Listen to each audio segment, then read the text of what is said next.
যে কাউকে ঠকিয়ে চলে যায় তার জীবনে কখনো সুখ সে খুঁজে পায় না। আজ যে তোমার সঙ্গে বেঈমানি করেছে, কালকে সে এমন একটা বেঈমানির শিকার হবে, না সে তোমার কাছে আসতে পারবে, না সে তার কাছে থাকতে পারবে। ভালোবাসার সংজ্ঞা হচ্ছে, আমি যাকে ভালোবাসি সে মানুষটা আমার কাছে আসলেই এমন হবে যে সে তার কমফোর্ট জোন খুঁজে পাবে। ভালোবাসার মানে এটা নয় যে আমি তার কাছে সবচেয়ে নিকৃষ্ট মানুষ হব। ভালোবাসার মানুষ মানে হচ্ছে আমার যত ক্ষতি হোক, আমি যত আঘাত পাই, বাট ভালোবাসার মানুষের কোনো কষ্ট হবে, তার সম্মানে আঘাত হবে, এটা আমি কখনো চুল পরিমাণ বরদাস্ত করবো না। ঠিক কিনা বলে? যে কাউকে ঠকিয়ে চলে যায় তার জীবনে কখনো সুখ সে খুঁজে পায় না। আজ যে তোমার সঙ্গে বেঈমানি করেছে, কালকে সে এমন একটা বেঈমানির শিকার হবে, না সে তোমার কাছে আসতে পারবে, না সে তার কাছে থাকতে পারবে। So wait for the right time. हर किसी का वक्त आता है, तुम्हारा वक्त भी आएगा, सिर्फ इंतजार करो। ठीक है ना? बोलो चलो। मोहब्बत करने वाला हमेशा इज्जत को बचाता है और नफरत करने वाला हमेशा इज्जत को डुबाता है। যে তোমাকে ভালোবাসে সে তোমার সম্মানকে রক্ষা করবে, আর যে তোমাকে ঘৃণা করে সে তোমার সম্মানে আঘাত করার চেষ্টা করবে।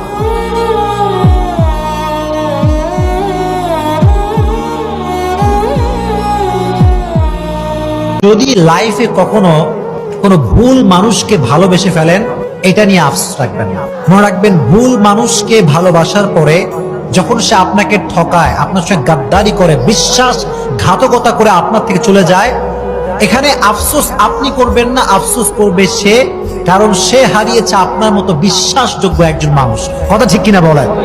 আর আপনি হারিয়েছেন একজন বিশ্বাসঘাতক, প্রতারক, খারাপ মানুষকে। So don't regret about it. খারাপ মানুষকে, ভুল মানুষকে ভালোবেসে ফেলেছেন এবং এটা রিয়েলাইজ হয়ে গিয়েছে যে আল্লাহ, এটা তো ভালো ছিল না। এটার জন্য আপনি শুকরিয়া আদায় করবেন যে আপনি বুঝতে পেরেছেন। বাকি এটা নিয়ে কোনো প্রকার কোনো আফসোস রাখা যাবে না। কেউ যদি কোনো কিছু মন থেকে পেতে চায়, হৃদয় থেকে চায়, এবং এটার জন্য সর্বোচ্চ দোয়া করে, চেষ্টা করে, চতুর্পাশের সব কিছুই তাকে সেই জিনিসটা পাওয়ার জন্য সহযোগিতার হাত বাড়িয়ে দেয়। সুবহানাল্লাহ পড়বেন না আপনারা? বউ মানে হচ্ছে আপনার সুখ এবং দুঃখের সাথী। বউ মানে হচ্ছে আপনার জীবনের অর্ধাঙ্গিনী। বউ মানে হচ্ছে আপনার অভিমানের জায়গা, আপনার ভালোবাসার জায়গা। বউ মানে হচ্ছে সেই নারী যাকে ধমকও দেওয়া যায়, শাসনও করা যায়, এট দ্য সেম টাইম তাকে আদর করে ভালোবেসে আবার বুকেও জড়ানো যায়।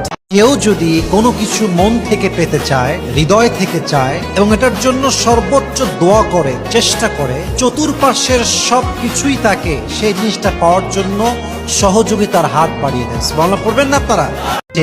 কেউ কারো বিশ্বাস ভাঙলে তার জীবনটা এক অজানা বদদোয়ার মাধ্যমে ধ্বংস হয়ে যাবে। বদদোয়া, আমি বারবার বলি, বদদোয়ার জন্য হাত তোলাটা জরুরি নয়। কারো চোখের পানি, কারো কষ্ট, কারো বুক ব্যথা, যন্ত্রণা, কারো মনের কষ্ট, কারো চোখের পানি, এই পানিটাই আপনার জন্য বদদোয়ার কারণ হতে পারে। যুবক ভাইয়েরা, ঠিক কিনা বলেন? হাদিসে আসছে, ইত্তাকি দাওয়াতাল মাজলুম ফাইন্নাহু লাইসা বাইনাহা ওয়া বাইনাল্লাহি হিজাব। তোমরা মাজলুমের বদদোয়াকে ভয় করো, কারণ আল্লাহ তাআলার হাবিব বলেছেন, মাজলুম এবং রবের যেই দোয়ার ফরিয়াদের যেই জায়গাটা আছে, বিশাল বড়, আল্লাহর কাছে যাবে, এর মাঝে কোনো দেওয়াল নাই, কোনো হিজাব নাই। অতএব কারো ভেতরে চাপা যন্ত্রণা, কষ্ট, এই জুলুমটাই আপনার জন্য বদদোয়ার কারণ হতে পারে। ঠিক কিনা বলে? আর জীবন নষ্ট হওয়ার জন্য 1000 বদদোয়া লাগে না। মাঝে মাঝে একটা প্রতারকরা, বিশ্বাসঘাতকরা মাঝে মাঝে একটা কথা প্রায় বলে, আচ্ছা চলো নতুন করে আবার শুরু করি, করেছি তো কি হয়েছে, আমাকে তুমি মাফ করে দাও, দেখো আমি তোমাকে খাওয়াচ্ছি, পড়াচ্ছি, তোমার জন্য কাপড় ধুচ্ছি, যত্ন করছি, still I am trying my best, I really love you, তুমি আমাকে কেন আগের মতো ভালোবাসতে পারবা না? That's a question. এটা যদিও সেন্সিটিভ, কিন্তু আপনি বুঝলে এটা আপনার সহজ হবে। এটা একটা এক্সাম্পল আছে, উত্তর আছে। ফর এন এক্সাম্পল, যদি আমি আমার সবচেয়ে কাছের বন্ধুকে, কাছের মানুষকে, আমার আত্মার মানুষকে নিজে পানির ভিতরে বিষ মাখায় খাওয়াই দিই, সে বিষটা দেখলো আমি মিশিয়েছি, আমি সেই বিশ্বাসঘাতক, বিষ মিশিয়েছি আমি, আমার বন্ধু উল্টে পড়ছে, তার মুখ দিয়ে ফেনা বের হচ্ছে, আমার ভালোবাসার মানুষের মুখ থেকে বিষের যন্ত্রণায় ফেনা বের হচ্ছে। আমি শেষ সময় পানিতে বলছি, বন্ধু মাফ করে দে, দেখ আমি তোকে সত্যি ভালোবাসি, এই দেখ পানি দিচ্ছি, এই দেখ তোকে ভালোবাসি। আচ্ছা বলেন তো, বিষ দেওয়ার পরে এই বন্ধু বা এই বউ বা এই স্বামী আজীবন কি সেই মানুষটাকে আর ভালোবাসতে পারবে? বলেন পারবে? অসম্ভব। আপনি খাওয়াইছেন বিষ, আর পানি দিয়ে কি আপনি শোধ করতে পারবেন? আপনি ভেঙেছেন বিশ্বাস, আপনি কিসের ভালোবাসার কথা বলেন? যে ভালোবাসতে পারে সে বিশ্বাস ভাঙতে পারে না, ঠিক কিনা বলেন?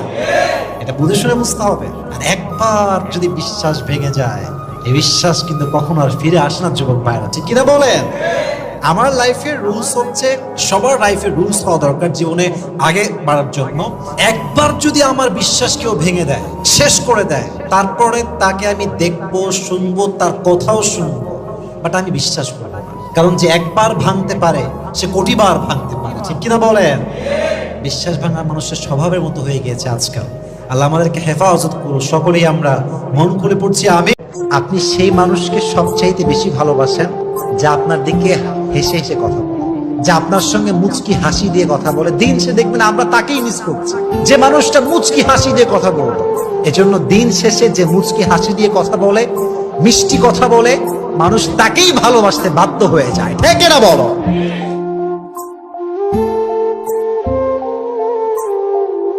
কাউকে নিয়ে কোনো অভিযোগ রাখবে না। যে তোমাকে যত বেশি কাঁদাবে সে জীবনে তত বেশি কষ্ট পাবে।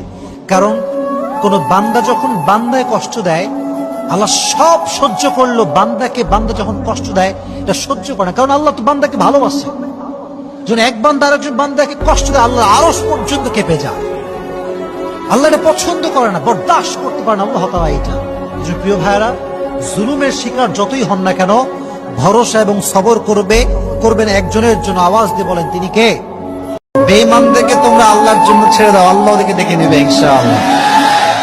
যারা প্রতারক, যারা বিশ্বাসঘাতক, যাদের কথা কাজে মিল নাই, এদের সাথে কোনো সম্পর্কের দরকার নাই, এদের জন্য আল্লাহ একাই যথেষ্ট, ঠিক কিনা বলেন যুবকেরা?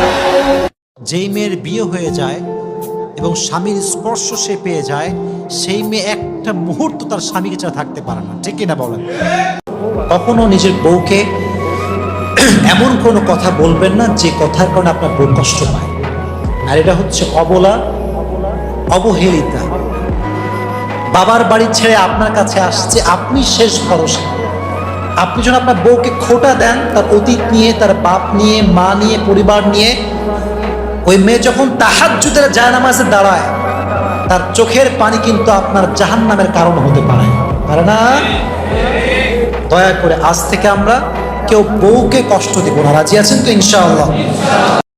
স্ত্রী হচ্ছে স্বামীর জীবনের সবচেয়ে শ্রেষ্ঠ নিয়ামত আল্লাহ তাআলার পক্ষ থেকে। যার স্ত্রী আছে নেককার, দিনদার, তাকে আল্লাহ তাআলা পৃথিবীতে সবচেয়ে শ্রেষ্ঠ নিয়ামত দান করেছে। সুবহানাল্লাহ।